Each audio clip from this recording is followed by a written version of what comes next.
la même conclusion que Robert Ménard serait par un chemin inverse. C'est-à-dire, lui voit le fonctionnement européen et en conclut qu'il faut surmonter l'État-nation et créer cette sorte de démocratie européenne style nouveau. Moi, je viens de la perspective nationale. Je dis aujourd'hui, le problème, c'est précisément qu'on a attaché le sentiment d'appartenance à une structure administrative. C'est-à-dire qu'on peut tout à fait considérer un État, une ville, on peut tout à fait considérer une appartenance politique sans y superposer une appartenance culturelle. C'est exactement ce que dit Robert Ménard, c'est-à-dire je peux me sentir d'autant mieux d'un certain territoire, d'un certain village, que je ne vais pas me soumettre à un maire ou un conseil municipal. Je peux me sentir d'autant mieux français et fier d'être français que j'ai distingué l'État et la nation. Et de même que j'ai distingué la sphère morale et éthique de la sphère politique, qui est purement là pour protéger les libertés individuelles et s'assurer que les individus sont, dans la philosophie, autonomes. Et donc, à partir du moment où j'essaye de scinder l'État et la nation, je suis ravi de pouvoir reporter cet État à un niveau qui soit un niveau européen ou mondial. Il y aurait Kant, pourquoi pas. C'est d'ailleurs pas étonnant si Kant est à la fois le philosophe de l'autonomie individuelle, parce que c'est lui qui véritablement forge le terme d'autonomie, donne au terme d'autonomie toute son acception philosophique moderne, et en même temps le philosophe du dépassement de la nation et du regroupement dans des structures supranationales. À ce titre, je pense d'ailleurs que ces États-nations sont une parenthèse de l'histoire tout à fait déplorable et finalement très courte dans l'histoire du monde. Ça fait 2 siècles qui ont donné naissance même à des affrontements absolument épouvantables. Et pour préparer cette conférence, dit c'est l'Europe des écrivains. Et moi, l'écrivain comme ça que j'ai lu qui a représenté le mieux l'Europe, c'est Casanova. J'ai pas lu toutes ses mémoires parce que ça fait 1500 pages. Enfin bon, on a lu des bouts, et puis ce qui est bien d'ailleurs dans la mémoire de Casanova, c'est qu'on peut prendre n'importe quel chapitre au hasard, c'est toujours un peu le même scénario, il arrive dans une ville, il séduit une femme, et il se fait jeter en prison, et ensuite il fuit dans des attelages de fortune.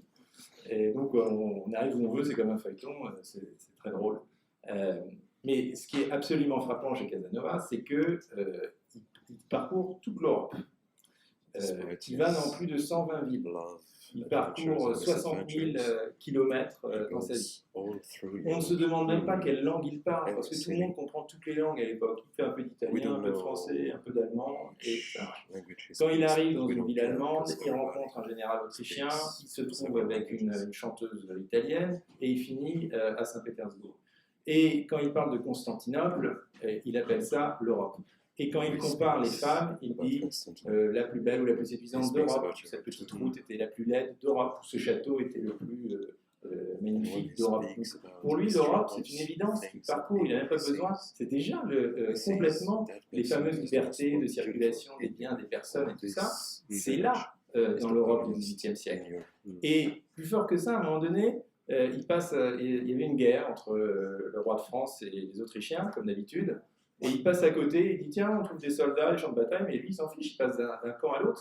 Les rois se faisaient la guerre, mais les peuples n'étaient pas concernés par ça. Les peuples continuaient à continuer leur petite vie et continuer à voyager sans encombre. Des fois il a besoin d'un passeport, alors il dit ah tiens, je vais demander un passeport au prince machin. Et il me l'a refusé, c'est pas grave, je pars sans passeport. Donc, en revanche, il est vénitien. Ça, c'est son identité.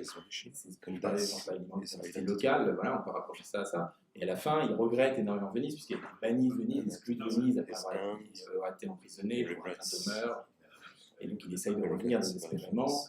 Tout ça est très tragique d'ailleurs, parce qu'en fait, quand vous lisez les mémoires, Casanova les écrit quand il est vieux et déprimé dans un château de Bohême, dans une petite ville, où toute la domesticité se lie contre lui.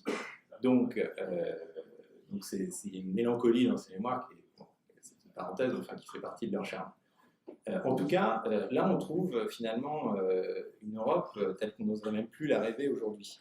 Et donc, de ce point de vue-là, je pense que c'est vrai que nos États-nations étaient quand même consacrés, peut-être nécessaires à la construction de notre identité démocratique, mais une sacrée régression, et que c'est vrai que les dépasser dans un ensemble supranational me semble tout à fait de bon augure, même si bien sûr on en est loin. Et dans le débat français dans lequel je suis investi, je suis absolument frappé par le retour d'un nationalisme déguisé. Donc, on appelle ça protectionnisme économique, on appelle ça souverainisme, on appelle ça ce qu'on veut.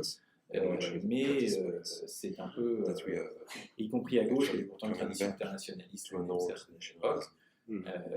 C'est pas très. Et un anti-européanisme qui est vraiment stupide, qui parle de l'austérité comme si Bruxelles était une espèce de maître chanteur, mais quand même loin d'être le cas. Okay.